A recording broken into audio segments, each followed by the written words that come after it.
First John chapter 5. Everyone who believes that Jesus is the Christ is born of God, and everyone who loves the Father loves his child as well. This is how we know that we love the children of God, by loving God and carrying out his commands. In fact, this is love for God, to keep his commands.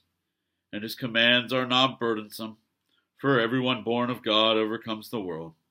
This is the victory that has overcome the world, even our faith. Who is it that overcomes the world?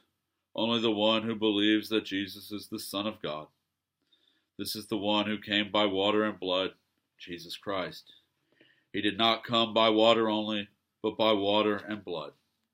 And it is the Spirit who testifies, because the Spirit is the truth. For there are three that testify, the Spirit, the water, and the blood, and the three are in agreement. We accept human testimony, but God's testimony is greater because it is the testimony of God, which he has given about his Son. Whoever believes in the Son of God accepts this testimony. Whoever does not believe God has made him out to be a liar, because they have not believed in the testimony God has given about his Son. And this is the testimony.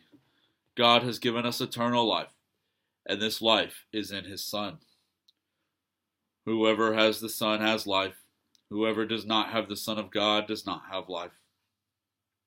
I write these things to you who believe in the name of the Son of God, so that you may know that you have eternal life. This is the confidence we have in approaching God, that if we ask anything according to his will, he hears us. And if we know that he hears us, whatever we ask, we know that we have what we asked of him. If you see any brother or sister commit a sin that does not lead to death, you should pray and God will give them life. I refer to those whose sin does not lead to death. There is a sin that leads to death. I am not saying that you should pray about that. All wrongdoing is sin, and there is sin that does not lead to death.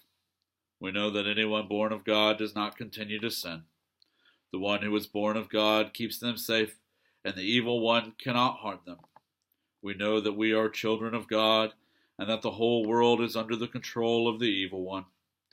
We know also that the Son of God has come and has given us understanding, so that we may know him who is true. And we are in him who is true by being in his Son Jesus Christ.